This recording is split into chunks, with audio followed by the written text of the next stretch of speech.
अरे पत्नी जी, कितना अरसा हुआ आपने कोई बच्चा मुझे नहीं दिया, इसलिए मैं दूसरी शादी कर ली मैंने। आज ही मेरी पत्नी घर पे आ जाएगी।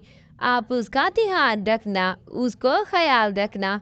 जी कालू जी, मैं उसका ध्यान रखूंगी, पर आपने गलत किया। आप इंतजार कर लेते थोड़ा सा। क्या हो जाता इंतजार करते? ऐसे ही कालू दूसरी शादी कर लेता है और टोना को कह देता है कि उसने शादी कर ली और उसकी पत्नी भी यहीं रहने आएगी। ऐसे ही टोना बहुत दुखी होती है, मगर क्या कर सकती। अरे पत्नी जी, ये मेरी दूसरी पत्नी है। देख ले, ये है गौरी। इसका नाम गौरी कवि है। ये मुझे बहुत सुंदर लगती है। गौरी जी, कालू जी चले ना, अपने कमरे में चलते हैं। मुझे यहाँ सोफे पे बिठाई रखेंगे क्या? चलो अपने कमरे में चलते हैं। अरे, इसकी दूसरी पत्नी को तो निकलवा के ही घर से लूंगी। ये बड़ी आई, इतनी अभी शादी हुई थी, कोई बच्चा ही नहीं दे सकी। मैं कालू जी को बच्चा भी दूंगी और सारे घर पे कब्जा भी कर लूंगी। ऐसे ही गौरी कवि एक दिन टोना के कमरे में जाती है। अरे टोना, तुम्हारे पास इतना सामान कहाँ से आया? और ये इतना सामान कहाँ से लेकर रखा हुआ है? अरे क्या बताऊं, तुमने इतना सामान, मेरे भाई ने तो इतना सामान मुझे नहीं दिया। तुम्हारे पास कहाँ से आ गया इतना सामान? अरे बहन, ये मेरे भाई ने मुझे दहेज में दिया था, लेकिन शादी में थोड़ी ही चीजें इस्तेमाल की हैं, बाकी रखी हुई है। इसलिए मैं इनको रख दिया था अंदर कमरे में, क्योंकि कालू जी के पास पहले सब कुछ था। अच्छा अच्छा, ऐसे ही सारी बात टोना बता देती है।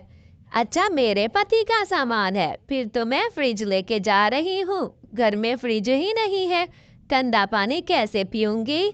अच्छा चलो, मैं लेकर जा रही हूँ ये फ्रिज और इससे पानी पीती हूँ। ऐसे ही गौरी कवि फ्रिज ले आती है और ठंडा पानी करके पानी पीती है। ऐसे ही एक एक करके टोना चिड़िया के सारी चीजों पर गौरी कवि कब्जा कर लेती है और पीछे टोना से सारे घर का काम कराती है। अरे ये क्या हो गया, कितनी ही बुरी है ये। सोचा था कालू जी से शादी करके खुश रहूंगी, इतने काम करवाती है, इतना कुछ कहती है। क्या करूं मैं, कहाँ जाऊं? कालू जी को भी क्या बताऊं मैं, कौन सा मुझ पर यकीन करेंगे। ऐसे ही सारे घर के काम टोना ही किया करती थी और टोना से खाना बनवाती, बर्तन धुलवाती और खुद आराम से गौरी कवि सोई रहती थी। कालू जी न जाने कब आएंगे दूसरे शहर से। ऐसे ही, अरे वाह वाह वाह, कितना अच्छा पंखा है। इसके पास तो इतना सामान है कि दिल करता है सब कुछ ही छीन लूं। हाँ हाँ, मैं भी गौरी कवि हूँ, सभी ले लूंगी। अरे वॉशिंग मशीन कितनी अच्छी है, मैंने तो आज तक नहीं देखी ऐसी मशीन। मुझे तो किसी ने कुछ नहीं लेकर दिया, लेकिन इसके पास तो बहुत कुछ है। अरे काश मैं कालू जी को ये बता पाती कि मैं अंडा देने वाली हूँ और मैंने घर के सारे काम करवाती है मुझसे उसकी पत्नी, और सामान भी ले लिया। क्या क्या टोना, इधर देखो, क्या कहा तुमने? मेरी तरफ देखो और बताओ जरा, बताओ क्या बता रही थी तुम? सच सच सारी बात मुझे बता दो, अब तुम मुझसे मत छुपाओ। अरे कालू जी, जब आपने दूसरी शादी की तभी मैं अंडा देने वाली थी, मैं डॉक्टर के पास गई थी, लेकिन आपने तो शादी कर ली, वो सारा कुछ मुझसे काम करवाती है। अरे गौरी, शर्म करो, तुम्हें ये बात पता थी ना कि मेरी पत्नी पहली जो है वो अंडा देने वाली है?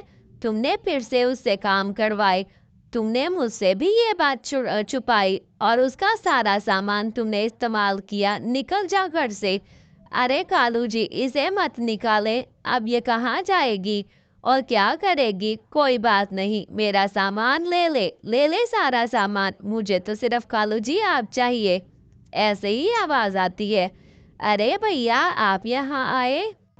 आप कहाँ से आ गए और ये ट्रक में क्या है? बहना, तुम्हें ऐसे ही रुखसत कर दिया था। तुम हमेशा सामान मांगती थी और कहती थी दहेज में ये ले जाऊंगी वो ले जाऊंगी, इसलिए तुम्हें देने आया हूँ। ले जाओ अपनी बहन को, बहुत ही बदतमीज और बहुत बुरी है। क्या हुआ क्या हुआ? क्यों ले जाऊं मैं अपनी बहन को? शादी तो कर ली, अब क्यों ले जाऊं मैं इसको?